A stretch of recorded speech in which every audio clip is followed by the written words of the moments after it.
What's going on, everybody, and welcome back. Today I'm going to be going over my top 10 list for New Comic Book Day, June 1st, 2022. This was an awesome week for new comics. We had a lot of really good books come out.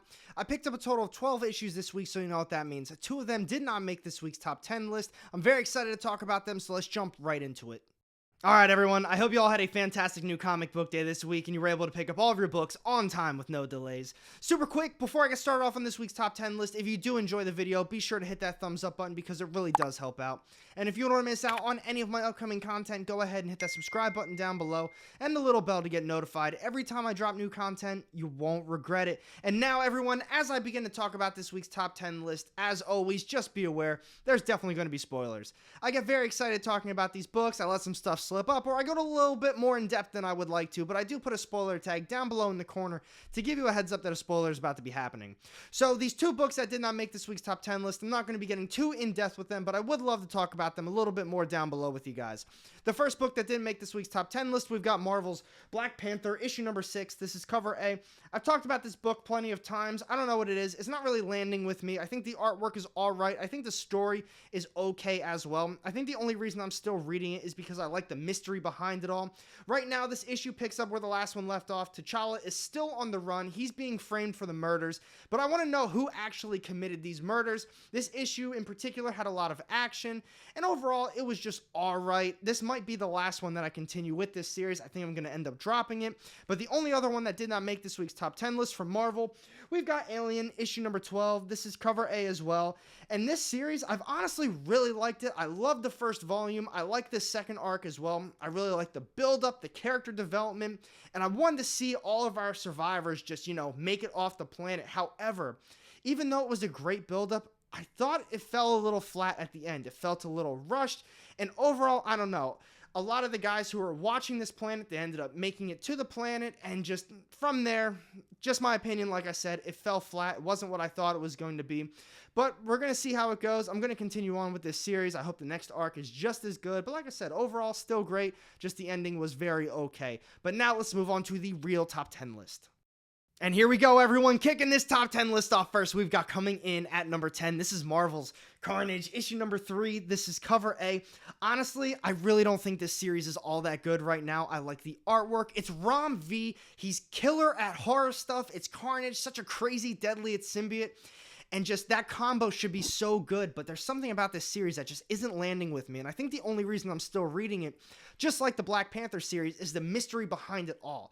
I like what they're doing with that. I want to see our main character, the detective. I want to see him track down Carnage and the other crazy killer that's with him as well. And in this issue, we did get a little bit more info on the voice inside his head. This is definitely going to be a spoiler, but we find out that it's Cletus Cassidy. So Cletus is now helping the detective locate and track down Carnage. That's really cool, but other than that, I don't know. Something about the series, I'm just not enjoying it right now, but I'm definitely going to continue on with it. But for those reasons, we've got Carnage, issue number 3, coming in at number 10. And next up on my list this week, we've got coming in at number 9. This is Marvel's Ghost Rider, issue number 3. This is cover A. I thought this was a pretty decent issue, but I keep thinking in the back of my mind, I don't know if it's because I've read the prior Ghost Rider stuff and it just seems to always get canceled. I just feel like this one is going to get canceled as well. 3 issues deep. The first 2 were very good. I love the artwork. I love how it's gone a little bit darker and there's a horror aspect and a horror vibe to it. But now on the 3rd issue, there still doesn't really seem to be a set plot. We've got a bunch of characters, and it seems as though a lot of them are tracking down Johnny Blaze. But now this one, it was kind of given a different narrative, and just we have Johnny Blaze. He's on this back, dark country road, and a lot of weird stuff happens. But as far as the grand scheme of the story, there just really isn't one right now.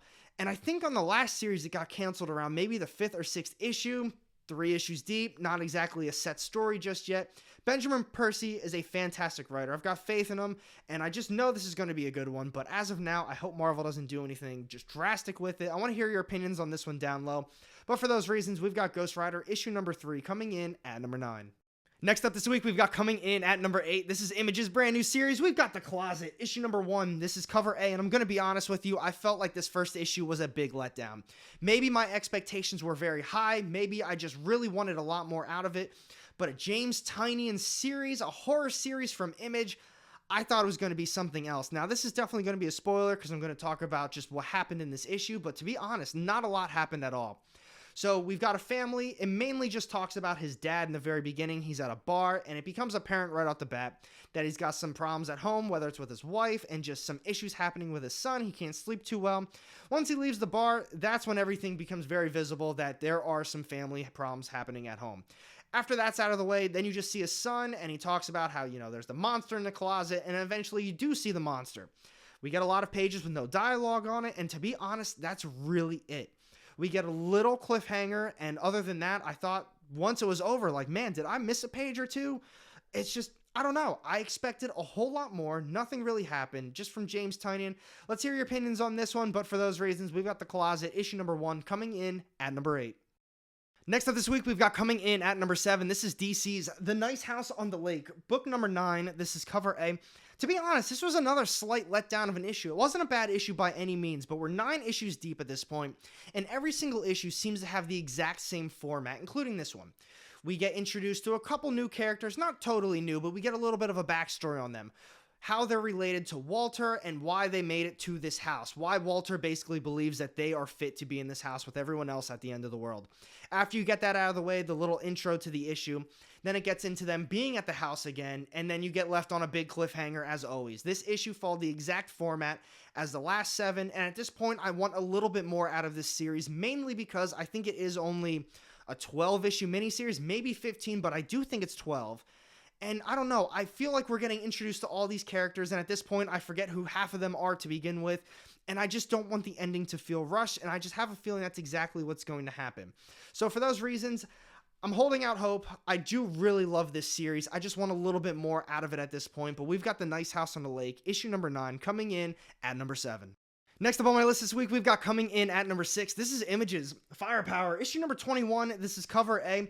I have been absolutely loving this new arc. I think it's fantastic. I believe the new volume started at issue number 15, and I've talked about it in the past where I thought to myself, they're really having a hard time balancing just action, plot progression, character development. A lot of the earlier issues relied heavily on action, and then a couple other issues relied heavily on just plot progression and dialogue amongst the characters, and sometimes really nothing even happened.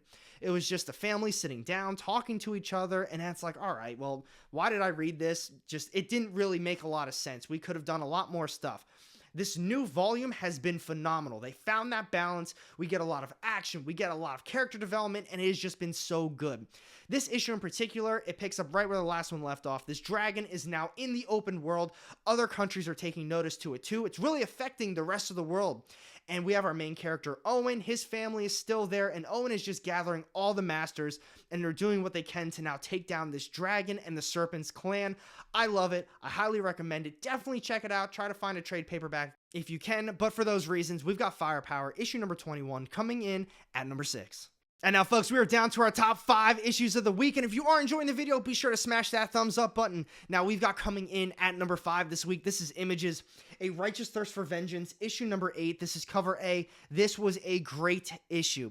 I've had my issues with this series in the past. However, this one has built up just everything over the course of the last couple issues, and it all happened in this one.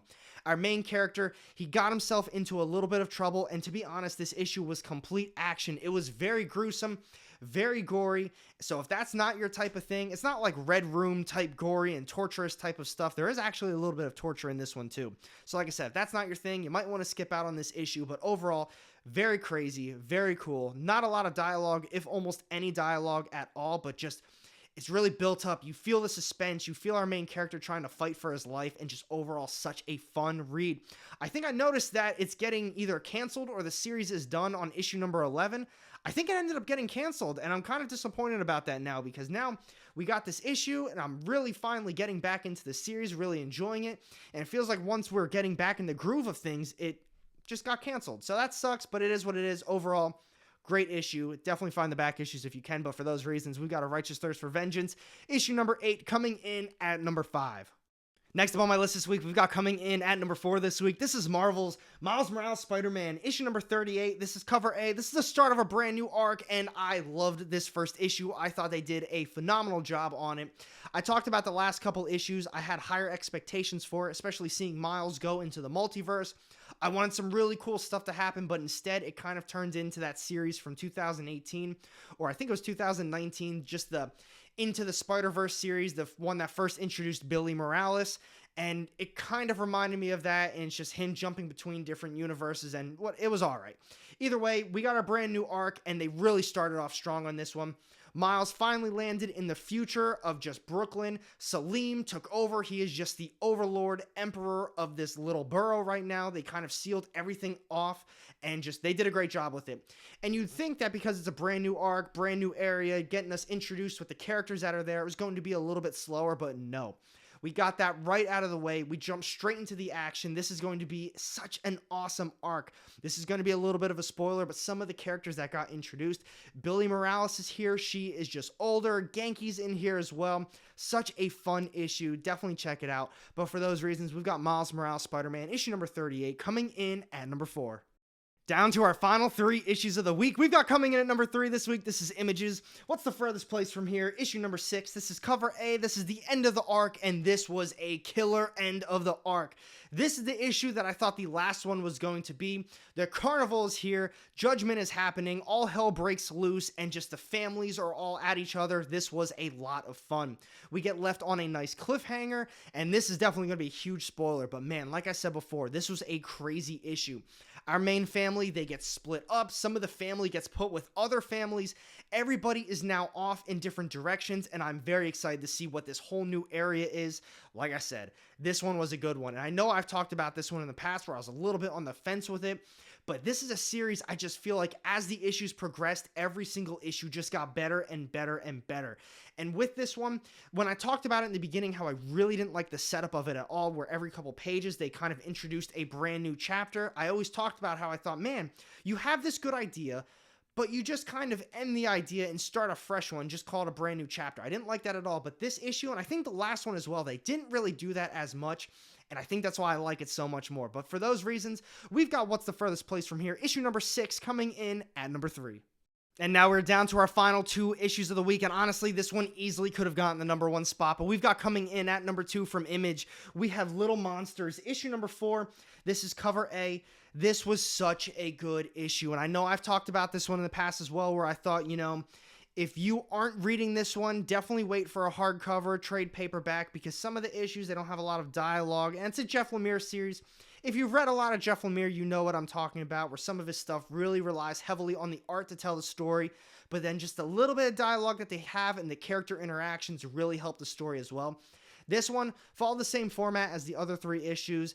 It gets introduced to kind of a couple new characters in the beginning. In this one in particular, it's the 2 twin brothers. We find out how they became vampires, and then it jumps back into the present time where they were in the last issue. In this one in particular, man, it was so cool.